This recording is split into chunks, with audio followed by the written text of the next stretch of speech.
Okay, so I have gotten a book. It's a book that's really good. It's a great book. Ready? Drum roll. It's what I've been teasing this whole time. Near to the Wild Heart by Clarice Lispector. I haven't read any of her books before, but we're gonna start today because what do they say? Perfect time is the present or something like that. But yeah, we're in the park, we're gonna read, and I will give my thoughts. And yeah, we're in New York today, so, and it's actually sunny and not cold. Yay! The only thing I've heard about this is it's her new, not her new, but like when she first started writing, this was her first book. And when I read like the first like intro, and it was like, when it was published, everyone was like, who is he? Who is this writer?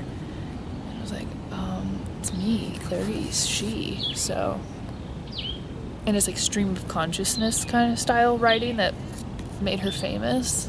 And I don't know if that'll be confusing, but I guess I'm like talking in a stream of consciousness right now, so what's not to understand? But yeah, I'm excited.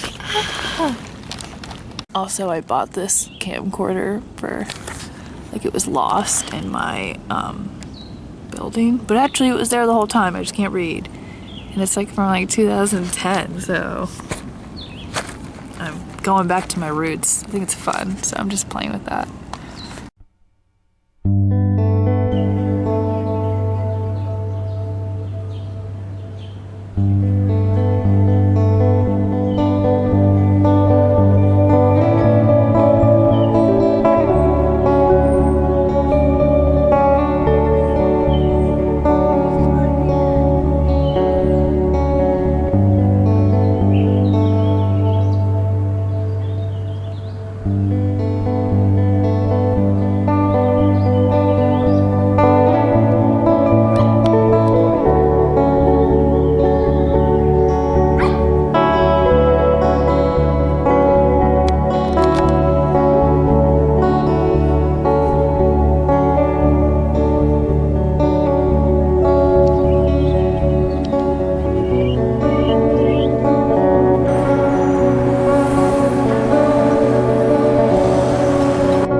Anybody else, when they're tired, like, they're just eyes, just liquid, like tears everywhere.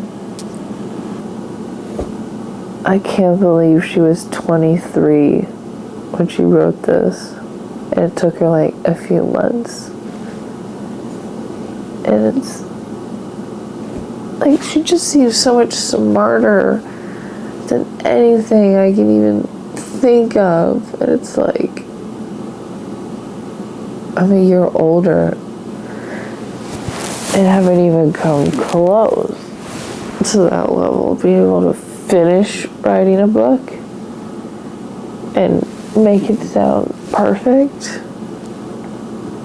And she just like did that all on her own. Like, what am I doing? What am I doing?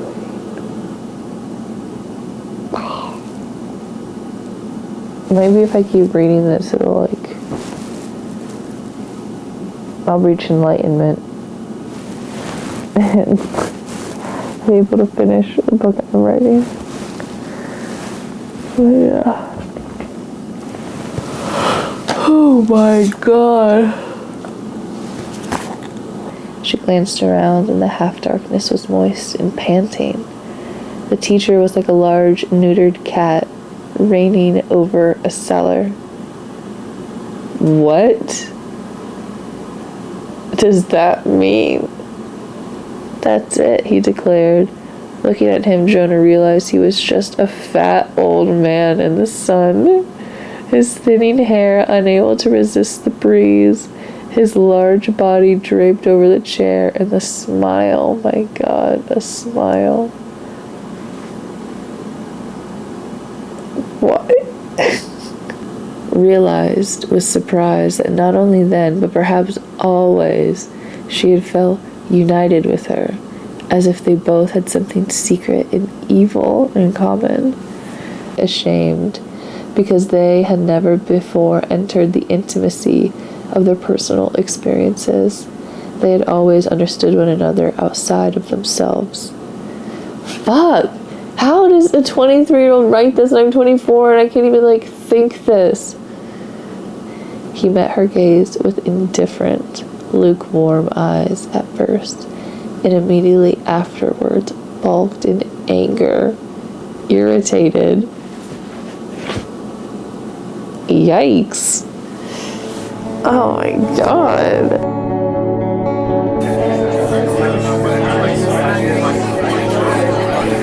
Oh my God, alright, sweet, we'll get the California on the beautiful. So, what's the book you're reading at the moment? No, I'm not doing Is it that. Clarence? What am I reading? No, it was from Which ones are you reading? Have you got 3 on the go? Okay, November 18th. This 1940s gibberish book and some monster romance.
Okay, so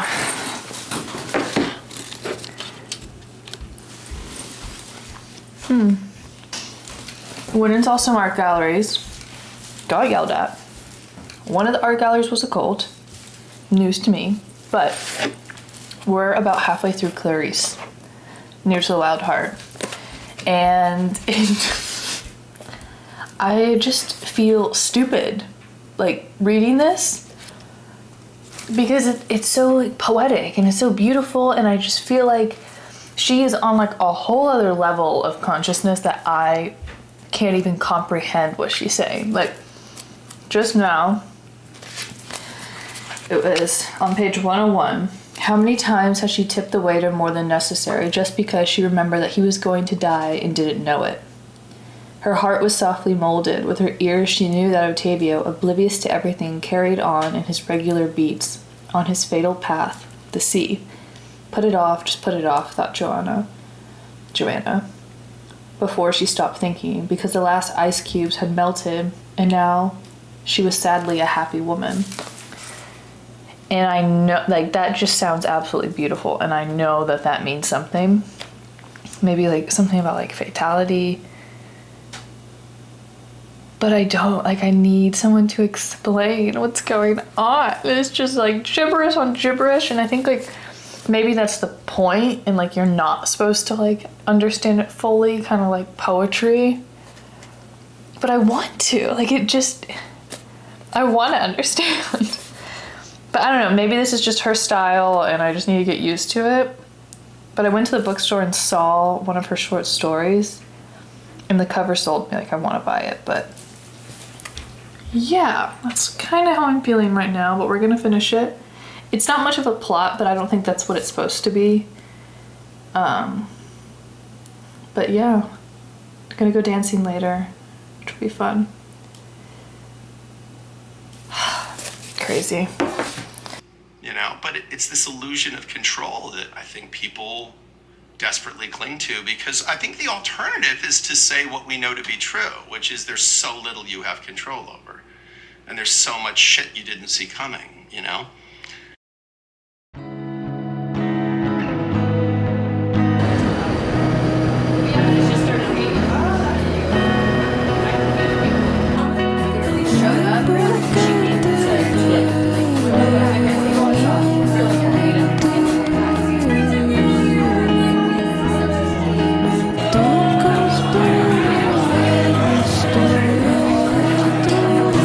Well, you texted Dana.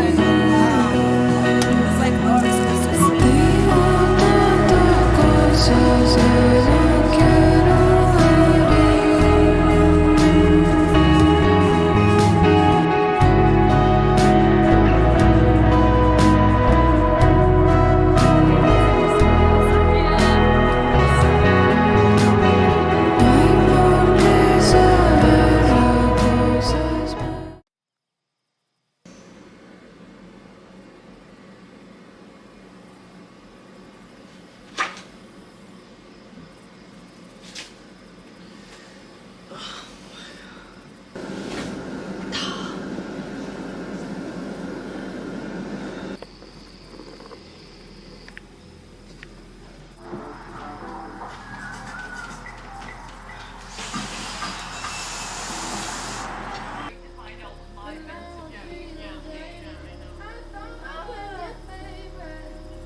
One last match.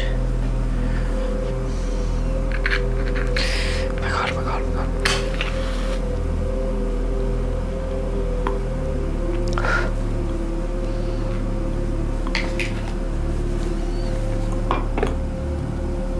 god. We have finished the book, and I think I reached the enlightenment that I was trying to figure out the whole time. And it's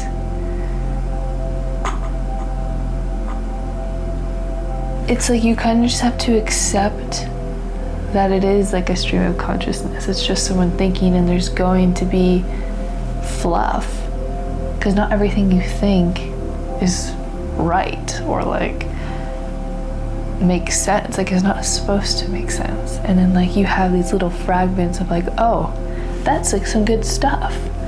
And when it was good, like, oh my god, the sentences were just killers. Like, oh, I loved it. And I just want to share some because why not? So I have a few stickies and a trash. Okay, and we're just gonna go through it and see what we feel. Freedom isn't enough. What I desire doesn't have a name yet. And I just had to put that at the beginning because, I mean, what? Oh, I should probably say what this book is about. So it follows, it's not really a plot, so like, I don't know. But it follows a girl, and she's just kind of confused and unsure, but like very curious, and I resonated.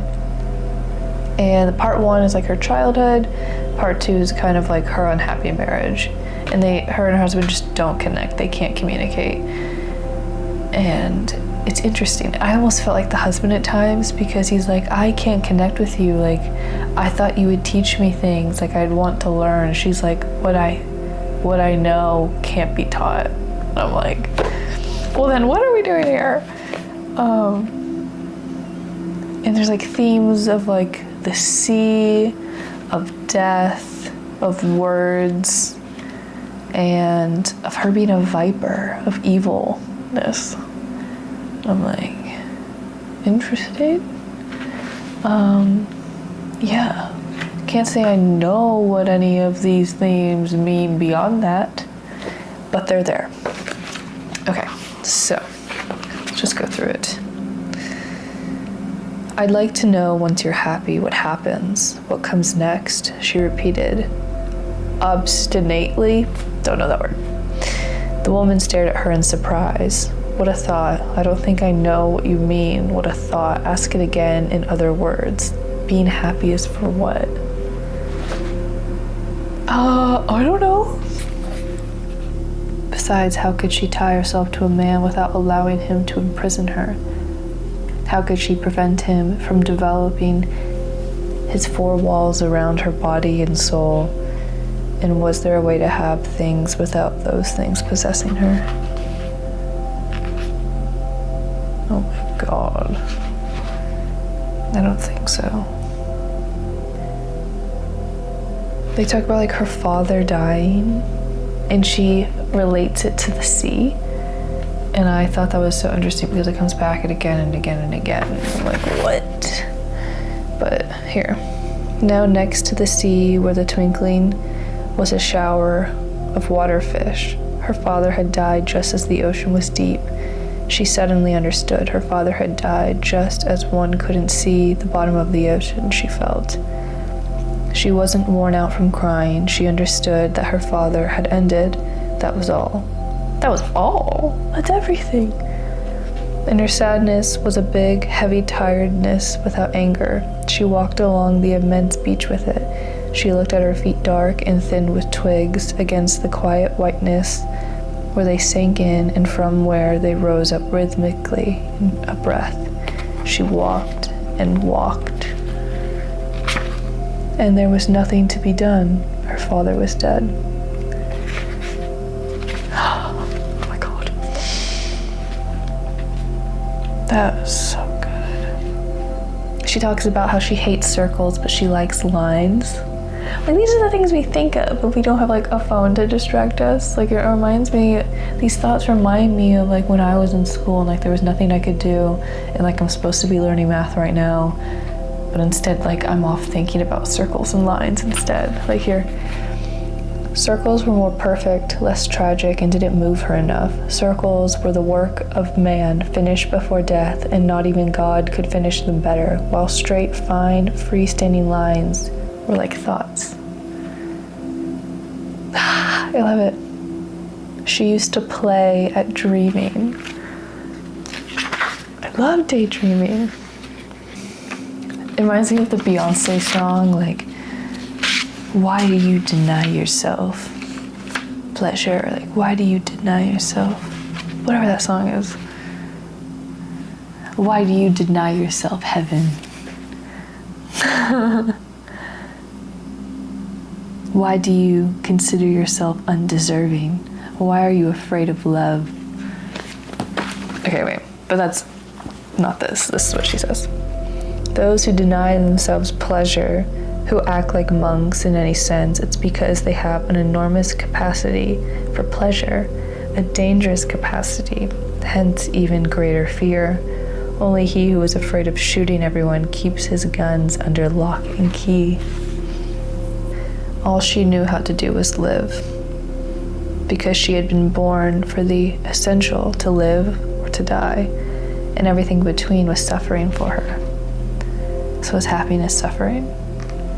She's getting me to think. Suffering for the same reason that had made her terribly happy. I don't understand. She hates happiness. Like, it's always like an oxymoron when she speaks of it. Like before, it was like, sadly, she was a happy woman. Does she want to suffer? Is this like satanistic? Nona was smiling, but she couldn't stop the suffering from starting to palpitate through her body like a bitter thirst. More than suffering, the desire for love growing and dominating her inside a vague, light whirlwind. Like a quick spell of dizziness, an awareness of the world came to her, of her own life, of the past before her birth, the future beyond her body.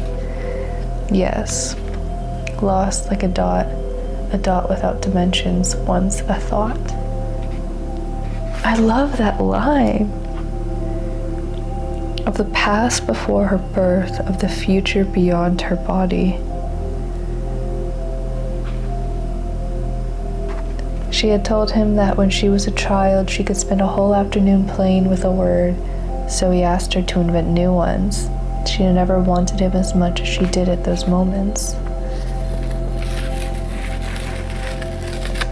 Believe me, I'm one of the people who know the sea best. He didn't know at times if he was alive or if he was dead, if everything he had was too little or too much.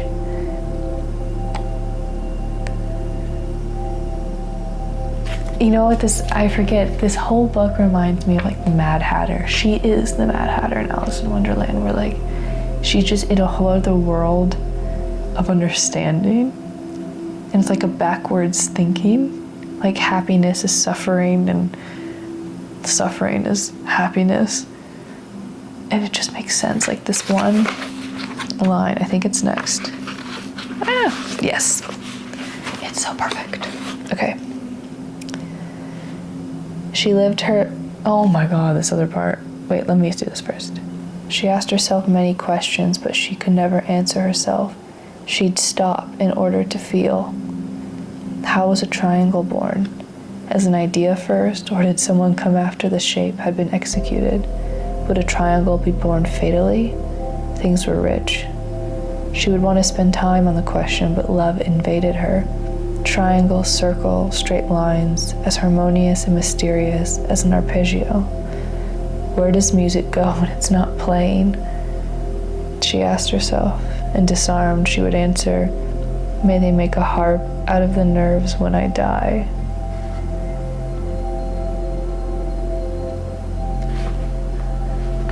Mad Hatter. This is the Mad Hatter. Or this is Alice. She's gone mad.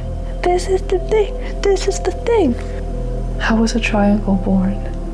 No one had ever thought to give Joanna anything, not love. They always gave her some other emotion. When you get into her mind and like adjust to like what's going on, if you just like go with the flow, it's really fun to be in her mind. And I'm curious what would happen if I did the same. It would not be as good. It'd just be like, it'd be like Patrick Star Thoughts. It'd be a bunch of blank pages. That's what it'd be. Oh my God. But yeah, I hope you enjoyed my week with Clarice, and hopefully you stay tuned for the next one. And yeah, I did it's been a lot of friendship weekend. Just a whole lot of friends. Did some dancing, explored. But yeah, I always want to hear your thoughts. I have an Instagram. It's a secret Instagram, but I'll tell you the secret. I'll put it somewhere. You can look at it. It's our secret. Don't tell anyone. Yeah.